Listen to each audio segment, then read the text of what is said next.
And now for the news in details. Assam Chief Minister Himanta Biswa Sarma on Wednesday said the state may require at least rupees 1,000 crore to repair damaged properties and rehabilitate people affected by the latest wave of floods. Addressing a press conference, Sarma said Prime Minister Narendra Modi has assured the state of full assistance in the rehabilitation process. The Chief Minister said the government launched a rapid relief assessment drive on August 9 to determine the extent of damage and provide permanent relief to affected families. According to the initial assessment, more than 8,000 families have been surveyed so far, with the total damage estimated at around rupees 150 crore, Sarma said. He added that a detailed assessment would help the government plan further rehabilitation and restoration measure in the flood-hit districts.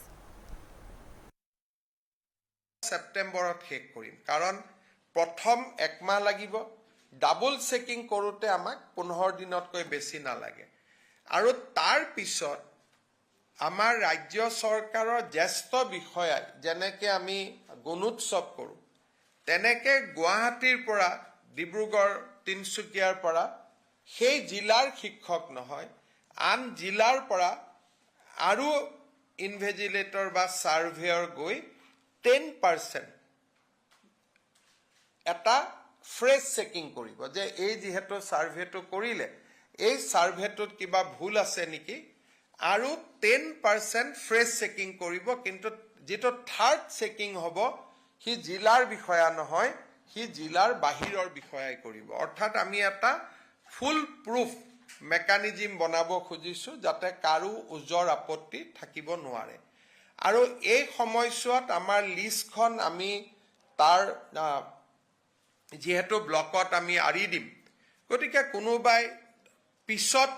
Complain কৰাতকৈ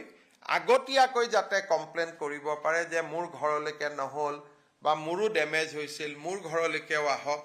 আমি এটা ৰাইজৰ অভিযোগ লোৱাৰো এটা ব্যৱস্থা ৰাখিম যাতে কোনোবাই দাবী কৰিলে সেই দাবীৰ আমি নিষ্পত্তিও কৰিব পাৰো আমি আশা কৰিছো যে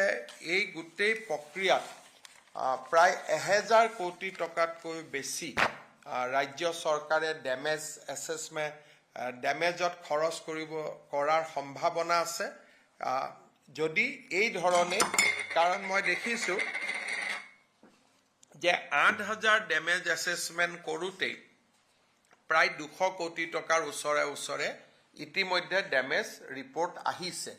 গতিকে 50-60,000 পৰিয়ালৰ ওচৰত যাওঁতে হয়তো এই সংখ্যাটো আৰু বেছি হ'বগৈ কিন্তু প্ৰধানমন্ত্ৰী ডাঙৰীয়াই ইতিমধ্যে মোক আশ্বাস দিছে যে যাৰ অৰিজিনেল ক্ষতি হৈছে তাক সহায় কৰাত কোনো বাধা নাই কিন্তু তেখেতেও মোক কৈছে যাতে লিষ্টত ক্ষতি নোহোৱা মানুহৰ নাম নুখুমায় কাৰণ এজন ক্ষতি নোহোৱা মানুহৰ নাম খুমালে আন 10 জনেও নিজৰ নাম খুমাবলৈ চেষ্টা কৰে ফলত গোটেই প্ৰক্ৰিয়াটোৱে ব্যাহত